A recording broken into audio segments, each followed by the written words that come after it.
Turn on your inner light show. It's time to stop just surviving, and it's time to begin to thrive. It's time to live happier and healthier. Turn stress into strength. Noted author Debbie Mandel will show you how to move beyond personal doubts and fears and into positive perception to turn on your inner light. Here's your host, Debbie Mandel. Greetings, everyone, and welcome to my show. Our guest expert is Tammy Strobel, a simple living blogger and the author of You Can Buy Happiness. This time of year, with shopping deals aplenty and Powerball lotteries, let's look for a good deal on happiness. Welcome, Tammy. Thanks for having me on the show. Now, what does living simply really mean? Well, it can mean a lot of things to different people, but for me, it's all about focusing on what matters in my life, and that's kind of broadly for my circumstance, my relationships, doing work I love, and making sure my health is in good spirits. Now, are simple people happier, or, because I'm trying to wrestle that within the context of just having had Black Friday and all these happy consumers leaving with their deals. They look pretty happy to me. So do I need to live simply to be happy? Well, it's interesting because with Black Friday and, you're talking about consumers like being really happy after you buy stuff, and research shows kind of like that's the pattern, but the problem with like looking towards, more stuff for happiness is that high doesn't last as long. So like happiness researchers say if you're going to buy things and you have excess income, you should buy experiences rather than stuff. So in some ways, I think, folks who live a little more simply are happier because they've really narrowed down their life priorities and examined what's enough for their own circumstance. Okay, I could see that. So you think that if I do have the funds and the means, that rather than buying the material, I could focus on an experience, like a vacation abroad or traveling. Is that what you mean? Yeah, so for example, it could be a vacation, maybe going out for a coffee date once a week with a girlfriend, things like that, because researchers have found that investing in experiences is more meaningful because we have really positive memories associated with those experiences. And you can reflect on that over and over again, whereas if you go out and buy a new pair of shoes, for example, you kind of get a high from that, and it's really cool for a few weeks, but then you adapt to that new thing in your life, and it doesn't provide as much happiness in the long run. Okay. I think that many of us shop because we compete with others. I could have a few pairs of shoes. How many do I really need? Why do I keep buying the clothes? Because the media drives it into my head that if I want to be cool looking, this season, I need it. So part of it is, well, if my friends are buying it and dressing like that, then I need it too. So how do we deal with this competition? Yeah, that's hard because I still struggle with that too. And, I think the average American sees between 3,000 to 5,000 ads a day. And so that kind of concept is kind of ingrained in, I think, all of our minds. But I think if you can be aware of like your state of mind when you see someone and you're like, oh, she looks so cute in that outfit and what a great purse she has.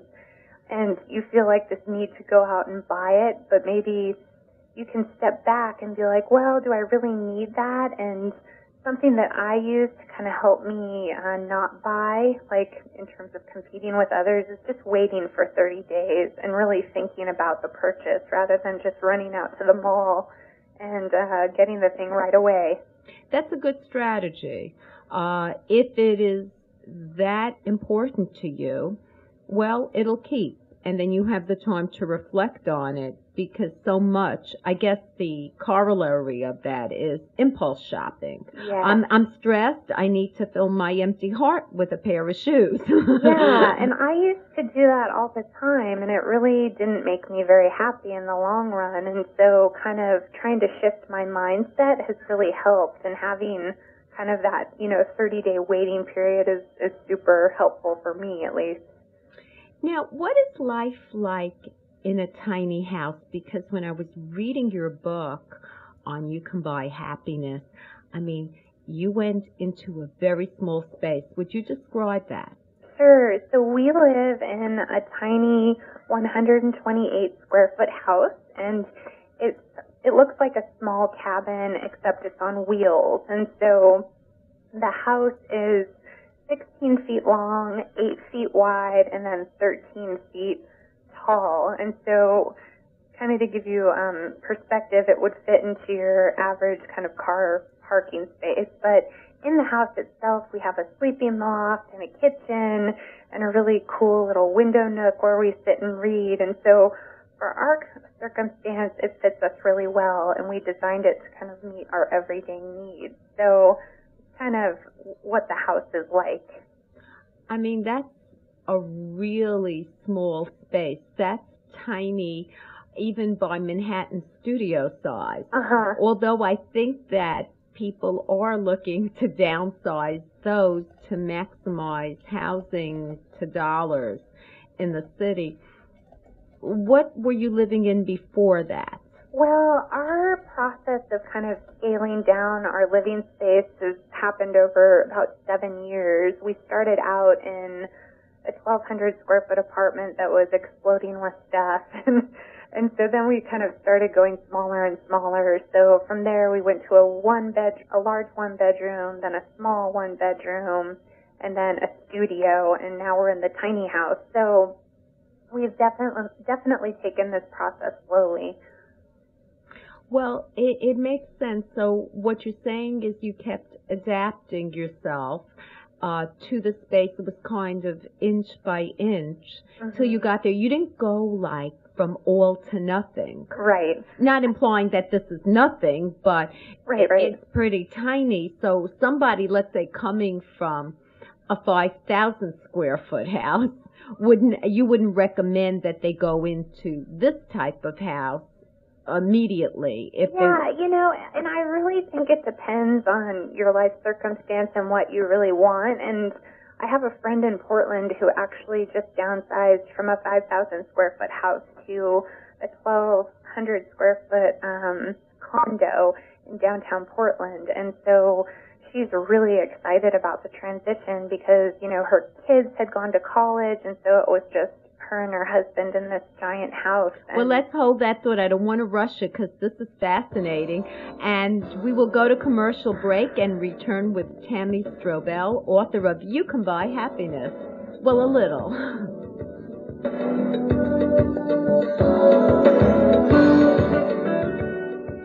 Now you can take Debbie Mandel home with you. Her book, Turn On Your Inner Light, Fitness for Body, Mind, and Soul, will help you decompress with healthy, positive, concrete solutions.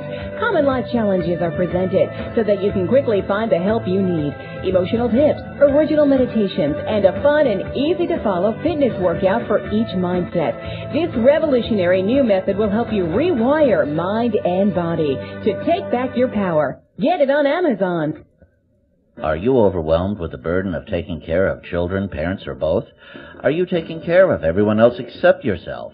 It's time to change your habits and re-energize. Debbie Mandel gives you an innovative and easy-to-follow program for good health and happiness. In her magical new book, Changing Habits, The Caregiver's Total Workout, Debbie Mandel shows you step-by-step how to find the optimal balance between giving and receiving and guides you to exercise and eat right to take care of yourself. What are you waiting for? Read Changing Habits and start training for your life. Life does not need to be a burden. Get Changing Habits, The Caregiver's Total Workout on Amazon.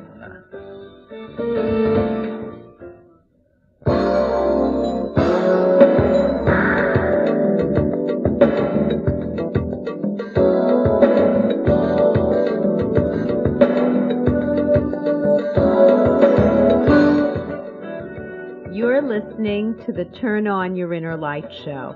I'm your host, Debbie Mandel, and I'm speaking with Tammy Strobel, author of You Can Buy Happiness. Tammy, before commercial break, we were talking about your friends downsizing from 5,000 square feet to 1,200. So how was that working out? She's super happy. She's in downtown Portland now, and so she's doing lots of walking and just kind of feels more at ease, and the space fits them as a couple. I think it's really important for folks to look at what works for them, because I always say not everyone wants to live in a tiny house, and I'm not advocating that. I'm really asking folks to look at what's enough for you.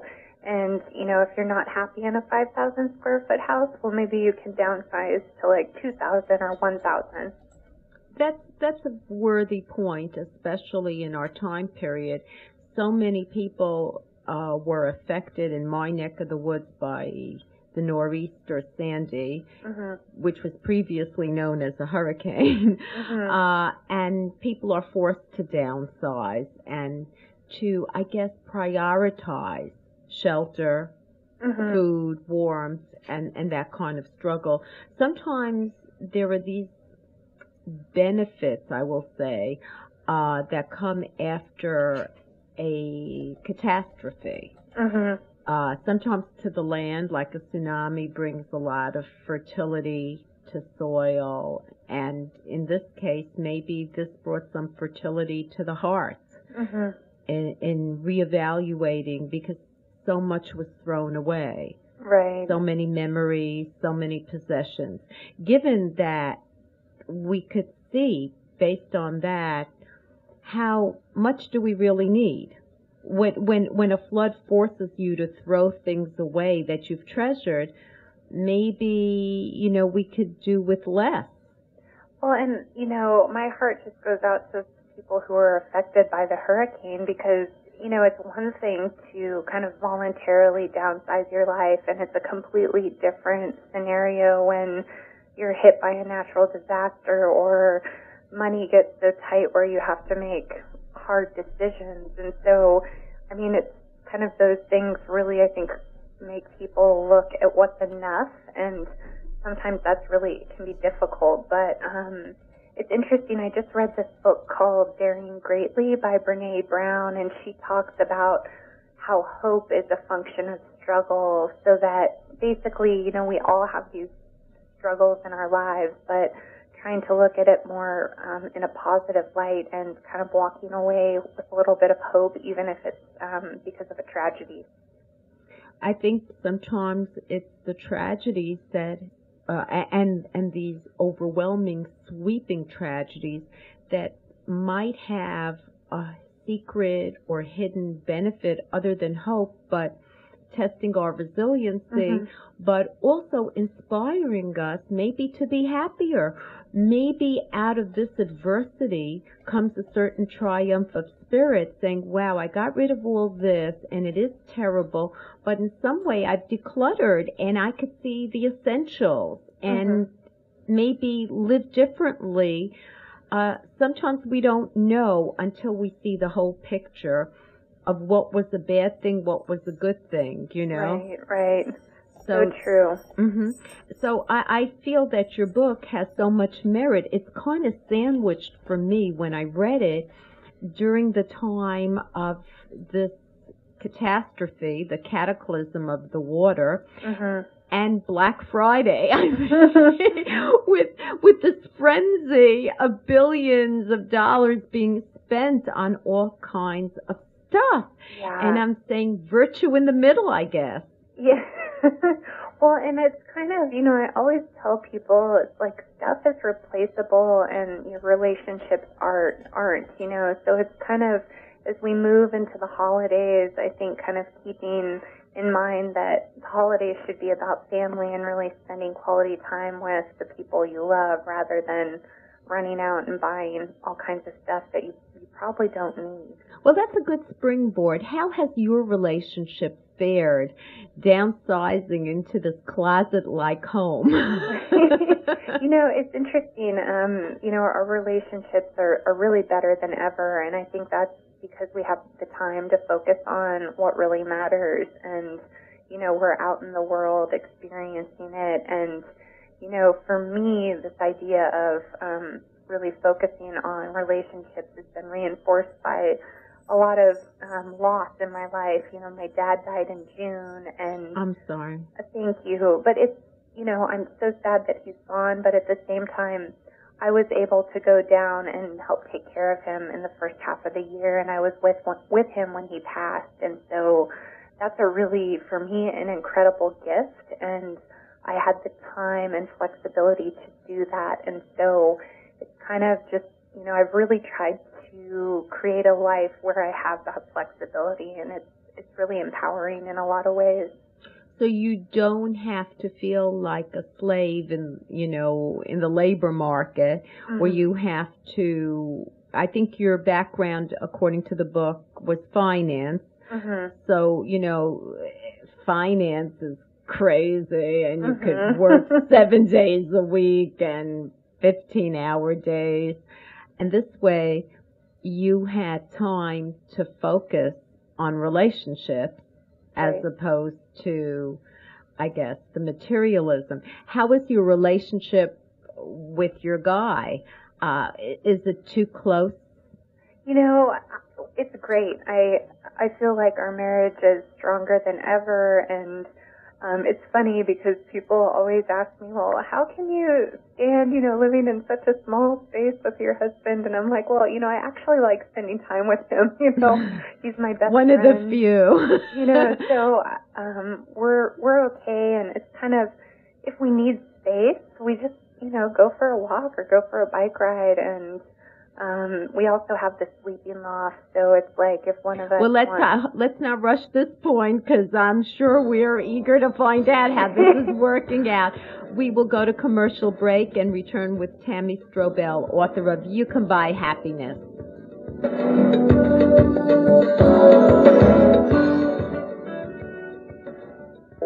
Dear listeners, I'm excited to tell you about my new book, Addicted to Stress. This is a message you need to hear. Are you addicted to stress? Do you do it all while everyone depends on you? Where's all this pressure coming from? It is coming from inside you. This is why my publisher, John Wiley, asked me to write Addicted to Stress, a woman's 7-step program to reclaim joy and spontaneity in life. This fun-to-read book teaches proven strategies to reclaim your life, silence your inner critic, build a healthy body, and reframe your thoughts to change your life for the better. Dare to be happy without the guilt. Addicted to Stress is easy to get. It's available at Barnes & Noble and other fine bookstores everywhere. You can also buy it at Amazon and other online retailers.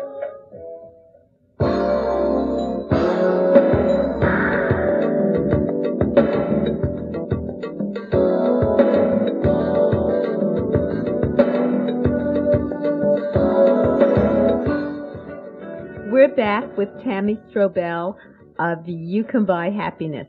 Okay, Tammy, tell me how your marriage has gotten even better. And how long are you married? 9 years. I was like, oh, how long? We've been married 9 years and together 11. So, I mean, we love spending time together, and it's great. And I really feel like downsizing our living space has improved our communication because, there's nowhere to run. You've got to really face your problems and talk through them, which, communication, I think, is key to any happy relationship. How's the technology in your living space? Do you have technology-free zones, or have you shed some of that, too, to get more into your natural rhythm? Well, I try and just have kind of like a Sunday unplug day because I'm online a lot because I'm a blogger and, you have email and all these things. So we try and take time out from the online world, and that's been really helpful. But we don't have like a tech-free zone in the house, but more of kind of the mindset of like, let's unplug at dinner, let's take a day and just be with each other and not always kind of toggling through the smartphone and whatnot. So just, I guess the point being, we try to be mindful in our use of technology. Now, I understood from the book that the real trigger for downsizing was debt, or were you undergoing a spiritual transformation as well, or did that come as a result? Well, yeah, it was, the main thing was debt and stress at the time when we first started this process, because I was in the investment management industry. I was making good money, but I was also working a lot of hours. I was commuting 2 hours a day. I was overweight, and that just added to my stress levels. And so Logan was actually the one to suggest downsizing and making substantial changes to our lifestyle so that we could really focus on the things that we loved. It's an interesting parallel that you make. It's very metaphorical, that when you downsized and streamlined your body as well. Definitely. And just having that extra time to really go for a walk every day or for a bike ride, it makes a world of difference. And being more natural. You had a section in the book about eating and exercising and making a case for balanced living, which I would certainly agree with you. So I think that the whole mindset of the book, which uses your honest evaluation of your former life into this small space, is a pretty big book. Well, yeah, thank you. I mean, it's definitely been a process for us, but I just feel so much lighter and happier. And life isn't always easy, but like I was saying before, I feel like struggle can actually be a good thing, because you walk away with incredible lessons and sometimes end up a lot happier too. And happier by contrast also. I think that's important when you have a bad situation and then you find happiness in small things. You become so appreciative. We human beings, we need that kick in the pants sometimes. Yeah. I mean, even, talking about being appreciative, I think just having like a daily gratitude practice where you take 5 to 10 minutes and write down the things you're grateful for in your journal can make such a difference if you're in a bad mood. Yes, and even if you're in a good mood, as a reminder for you and for others, and when you feel it, you energize other people that way, as simple as a smile. It's about getting into rhythm with everyone else. Now, do you have a website where we could learn more about your book and your work? Yeah, my website is rowdykittens.com, and you can find my book there, my e-courses, and my blog. That's very cute, Rowdy Kittens. I think we're all going to remember that. Thank you so much, Tammy, for teaching us a lesson about happiness. Thank you. Be well. Affirmation of the week. Are you aware of a secret that has been hiding in plain sight? And now for the latest medical trends. Among individuals with chronic kidney disease, African Americans experience faster progression of the disease during later stages compared with other races. Screening of African Americans with chronic kidney disease can help improve care and is cost effective. We always have to be cost effective. A new study from the Research Institute of Nationwide Children's Hospital examined pediatric injuries associated with inflatable bouncers, such as bounce houses and moonwalks. And it's astonishing how injuries have been increasing. They didn't go as far as saying that we should do away with this, but I think more parental supervision can make a difference. Behavior problems, not depression, are linked to lower grades for depressed adolescents, according to a study in the Journal of Health and Social Behavior. And as fall semesters wind down at the country's colleges and universities, students will be pulling all-night study sessions to prepare for final exams. Ironically, the loss of sleep during these all-nighters could actually work against them performing well, says a Harris Health System sleep specialist. Actually, memories reinforced during sleep. You might improve by just going to bed and letting the material reshuffle itself. The risk of developing pelvic inflammatory disease following insertion of an intrauterine device, an IUD, is very low, whether or not women have been screened beforehand for gonorrhea or chlamydia, according to a joint study of 60,000 women from the University of California. As holiday crunch time fills your schedule, please don't give up on exercise. The burst of energy can burn off adrenaline and actually calm you down. Physical activity stimulates the neurotransmitter dopamine, which has been linked to post-exercise mood improvement. And teens who participate in after-school art activities such as music and drama and painting, get a load of this. This was surprising, are more likely to report feeling depressed or sad than students who are not involved in this kind of program from the American Psychological Association. Maybe it's the artistic temperament that seeks these activities, or maybe being an artist is alienating, but it's something parents might want to consider. Maybe sports can be brought in as well to compensate for the artist in your child. Well, we come to the close of another show. I have an educational website on stress management, totally free, turnonyourinnerlife.com. All the radio shows with the guest experts are archived for your listening pleasure. Subscribe to my free newsletter from turnonyourinnerlife.com, and you will get the latest interviews emailed directly to you. Click on it, and you go right into YouTube. You will have all the latest medical tips fully delineated, the ones I don't even get a chance to utter because there are too many juicy ones, and a fresh new article on stress management sent directly to you from turnonyourinnerlife.com. Have a wonderful week and see you on the radio.